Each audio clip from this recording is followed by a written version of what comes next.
Hello friends, आपकी सहेली health care में फिर से एक बार स्वागत है। आज का हमारा टॉपिक है अर्थराइटिस। वैसे तो अर्थराइटिस के कई सारे टाइप्स है। उसमें पहला टाइप हम आज डिस्कस करेंगे आपके साथ, वह है रूमेटॉइड अर्थराइटिस। रूमेटॉइड अर्थराइटिस एक क्रोनिक डिजीज है। इसमें हमारे फिंगर, हाथों के फिंगर और लेग्स के फिंगर दोनों पे अटैक होता है। हमारे हाथ फिंगर के जो जॉइंट, छोटे छोटे जॉइंट्स है, उसमें अटैक होता है। उसमें मूवमेंट्स करना मुश्किल हो जाती है, फिंगर में स्वेलिंग आ जाती है, उसकी वजह से काम करना मुश्किल हो जाती है। अगर इसके ऊपर जल्दी से इलाज ना किया जाए तो ये पेन हमारे रिस्ट में, हमारी एल्बो में, हमारे नी में, हिप्स में ऐसे धीरे धीरे करके बढ़ता चला जाता है। उसकी वजह से हमें बिल्कुल भी ऐसे मूवमेंट्स करना बिल्कुल नहीं आता है। बहुत परेशानी हो जाती है, स्वेलिंग बहुत आ जाती है, इसमें सिर दर्द भी होने लगता है, भूख भी कम लगती है। कई बार मरीज डिप्रेशन में भी चला जाता है। 25 से 50 साल की उम्र में ज़्यादातर आती है। ये आमतौर पर पुरुषों के मुकाबले लेडीज़ में ज़्यादा पाई गई है। वैसे तो इसके कई कारण हैं। जो ज़्यादा अल्कोहल एडिक्ट होते हैं, जिनकी डाइट अच्छी होती है लेकिन वो एक्सरसाइज नहीं कर पाते हैं, उनको भी ये प्रॉब्लम होती है। जिनको गले की बहुत पुरानी से पुरानी बीमारी है, उनको भी ये प्रॉब्लम हो जाती है। जिनको टॉन्सिल की प्रॉब्लम है, बहुत ज़्यादा पुराने से पुराना टॉन्सिल से, उनको भी ये बीमारी हो जाती है। ऐसे कई सारे कारण हैं इसके, अभी तक ठोस कारण कोई मिला नहीं है। इसमें चाय, कॉफ़ी, मैदे से बनी चीज़ें बिल्कुल नहीं खानी चाहिए। सबको हमारी डाइट से रिड्यूस करना चाहिए। उसमें अल्कोहल भी आता है, ड्रग्स भी आते हैं, पल्सेस, ये चीज़ें बिल्कुल नहीं खानी चाहिए। ग्रीन वेजिटेबल्स, फ्रूट्स, इनका डाइट में बहुत ज़्यादा इस्तेमाल करना चाहिए। इसमें vitamin A, B, C, D, E जिन चीज़ों में ज़्यादा पाई जाती है वो चीज़ें ज़्यादा खानी चाहिए। वैसे तो फ्रूट्स में अनानास, संतरे, उनका जूस ज़्यादा पीना चाहिए। जिनको बहुत ज़्यादा प्रॉब्लम है उन्होंने वेजिटेबल्स का सूप ही 8 से 10 दिन के लिए ये सूप लेना चाहिए। विटामिन सी की बहुत ज़्यादा ज़रूरत होती है और मल्टीविटामिन मिनरल्स, इसकी टैबलेट रोज सुबह नाश्ते में ज़रूर लेनी चाहिए। विटामिन सी की 1500 mg तक मेडिसिन आप पूरे दिन में लेना चाहिए। तो डिवाइड करके हम 500 mg की मेडिसिन दिन में 3 बार लेना है। अगर ये डिजीज़ बहुत ज़्यादा है, ये प्रॉब्लम बहुत ज़्यादा है, तो इसकी क्वांटिटी हम बढ़ा भी सकते हैं। इसके साथ साथ एक होम्योपैथी मेडिसिन है, बायोकेमिस्ट कॉम्बिनेशन नंबर 19 की ये मेडिसिन है, ये भी लेनी चाहिए। लेकिन एक तो विटामिन सी की मेडिसिन लो या बायोकेमिस्ट कॉम्बिनेशन की मेडिसिन लो, दोनों में से कोई भी एक ही लेना है। कॉम्बिनेशन लेना हो तो ये चार टिक्कियाँ दिन में 4 बार लेनी है। 5 से 7 चम्मच गर्म पानी में घोल करके ये मेडिसिन लेनी है। अगर ये मेडिसिन नहीं मिलती है आपको तो आप विटामिन सी ले सकते हो। इससे ही रिलेटेड आज कुछ पॉइंट्स में आपके साथ डिस्कस करने वाली हूँ। उसमें पहला पॉइंट आता है K2। K2 आता है हमारे मिडल फिंगर अपर जॉइंट टुवर्ड्स स्मॉल फिंगर। यहाँ पे ये पॉइंट लोकेट होता है। मैं आपको पेन से निशान बना के दिखाती हूँ। यहाँ पे ये पॉइंट लोकेट होता है। अब हमने जो निशान किया है यही पॉइंट है। इसको जांचने के लिए क्या करेंगे, इसके ऊपर हमने पेंसिल से जो उसका पिछले वाला हिस्सा है उससे डीप एंड सॉफ्ट प्रेस करके देखेंगे। अगर डीप एंड सॉफ्ट प्रेस करने के बाद हमें यहाँ पे पेनफुल पॉइंट मिल जाएगा, वही हमारा K2 का पॉइंट है। उसके ऊपर हमें 1 या 2 मिनट तक डीप एंड सॉफ्ट प्रेस करना है, रिलीज करना है, प्रेस करना है और रिलीज करना है। बाद में इसके ऊपर हमने एक मेथी पट्टी लगानी है ताकि ये पॉइंट कंटिन्यूसली प्रेस होता रहे। तो मेथी पट्टी कैसे बनानी है वो आपको मैंने पहले वीडियो में बताई थी और अब आज भी बताती हूँ। ऐसे एक सर्जिकल टेप लेनी है और उसके ऊपर मेथी के 3 से 4 सीड्स हमने डालने हैं।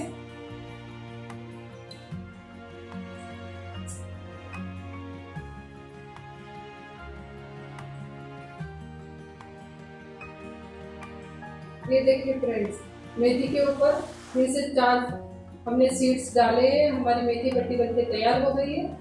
इसको हमने जो मार्क किया था उस पॉइंट पे लगाना है, वो इस टेप को रैप कर देंगे। अभी इस टेप को हमने 2 घंटे तक रखनी है, कम से कम 2 घंटे तक रखनी है।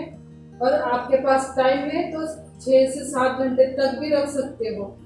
इसलिए हमें तो दिन में टाइम नहीं मिलता है, हम इसको रात को लगाकर सुबह इसको निकाल देनी है। वैसे ही जिस तरह हमने इस साइड मेथी पट्टी लगाई है, वैसे ही इस साइड भी मेथी पट्टी लगानी है। रात को लगाओ और सुबह छोड़ दो। ये ट्रीटमेंट हमने कम से कम 3 महीने तक करनी है, और सुबह और शाम दोनों टाइम हमने ये ट्रीटमेंट करनी है। मेथी पट्टी आप सिर्फ रात को लगा सकते हो, दिन में नहीं लगाएंगे तो भी चलेगा, लेकिन इस पॉइंट पे हमने प्रेशर दोनों टाइम देना है। सुबह और शाम दोनों टाइम प्रेस करेंगे, दोनों टाइम इसको ट्रीटमेंट देंगे तो जल्दी इफेक्ट आएगा। हमारा सेकंड पॉइंट आता है LI8। LI8 आता है हमारे इंडेक्स फिंगर पे मिडल जॉइंट टुवर्ड्स थंब। यहाँ पे ये पॉइंट लोकेट होता है। यहाँ पे भी मैं आपको मार्क करके दिखाती हूँ।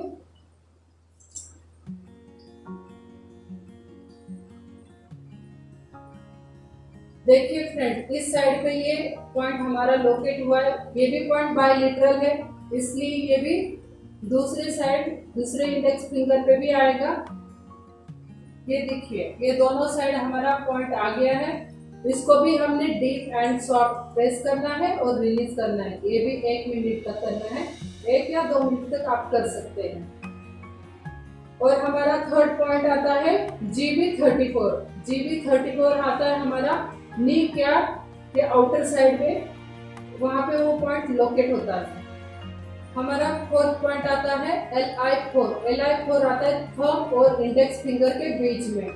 थंब एंड इंडेक्स फिंगर को ऐसे जोड़ लो तो ये इंडेक्स फिंगर की जो लाइन है, सीधी लाइन है, जहाँ पे इसका एंड है, उस एंड पे ये पॉइंट आता है, यहाँ पे लोकेट होता है। यहाँ पे मैंने निशान भी किया है, आपको दिखाती हूँ। ये वाला निशान, यहाँ पे ये पॉइंट लोकेट होता है। यहाँ पे भी हमने डीप एंड सॉफ्ट प्रेस करना है और रिलीज करना है। ये भी 1 मिनट तक करना है। यहाँ पे भी हमने मेथी पट्टी ही लगानी है। तो ये पॉइंट भी बायलेटरल है, इसलिए ये इस साइड भी आता है। यहाँ पे भी और इस हाथ में भी, दोनों साइड आता है। ये पॉइंट आप बिलीव नहीं करेंगे, ये इतने मिरेकल्स पॉइंट है, इसका उसी वक्त इफेक्ट आना शुरू हो जाता है। इसलिए आपने ये जरूर करना है। हमारा लास्ट वाला पॉइंट आता है LI11। LI11 आता है हमारे एल्बो पे। हमारी एल्बो को बेंड करने के बाद यहाँ पे जो पॉइंट आता है, इसको बोलते हैं LI11। इसको भी डीप एंड सॉफ्ट कर प्रेस करना है और छोड़ना है। यहाँ पे भी आप मेथी पट्टी लगा सकते हैं। ठीक है, हमारे आज के सारे पॉइंट्स। एक्यूप्रेशर की हेल्प से हम रूमेटॉइड आर्थराइटिस को कैसे ठीक कर सकते हैं, ये आज हमने देखा है। अब हम होम रेमेडीज से इससे कैसे छुटकारा पाएंगे वो देखते हैं। होम रेमेडीज में एक मीडियम साइज का आलू लेना है, उसको अच्छे से वॉश करना है। अगर उसके ऊपर बहुत ज़्यादा गंदगी है तो एक नया टूथब्रश लेके उससे अच्छे से क्लीन करो। उसके बाद में उसके छोटे पीस करके उसको 1 गिलास पानी में डाल के रख दीजिए। सुबह वो पानी आप खाली पेट पीना है। उसकी वजह से हमारे जो जॉइंट है, जो हमारे जॉइंट में जो कार्टिलेज है, जो एक ग्रीस है, वो ग्रीस तैयार होना शुरू हो जाता है। उसकी वजह से हम बहुत आसानी से मूवमेंट हमारी शुरू हो जाती है करना। बचे हुए वो आलू के टुकड़े को फेंकना है।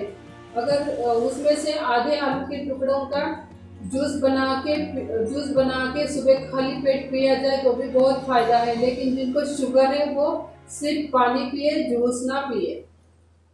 तो आलू का पानी बना के उसका सिकाई भी कर सकते हैं। आलू के पानी का छिलका उतार के उसको अच्छे से बॉईल करके उसको छान लीजिए और उस पानी से अच्छे से सिकाई करिए। धीरे धीरे 15 से 20 मिनट तक जहाँ जहाँ पे हमें पेन हो रहा है, उस पेनफुल जगह पे मग से उस पानी को डालते रहिए। इससे बहुत आराम मिलेगा। दूसरा है एक आकाश वेल, उसको अमर वेल भी कहते हैं, उससे भी हम सिकाई कर सकते हैं। आकाश वेल या अमर वेल, वो एक पेड़ पे चढ़ी होती है, उसको बिल्कुल पत्तियां नहीं होती, सिर्फ डंडी सी रहती है। वो अमर वेल लाके उसके छोटे छोटे पीसेस करके पानी में बॉईल करने हैं और उस पानी से भी हम सिकाई कर सकते हैं। तो आज हमने देखा एक्यूप्रेशर और होम रेमेडीज से रूमेटॉइड अर्थराइटिस को कैसे ठीक किया जा सकता है। अगली वीडियो में हम अर्थराइटिस के दूसरे टाइप्स के ऊपर डिस्कस करेंगे। Till then bye.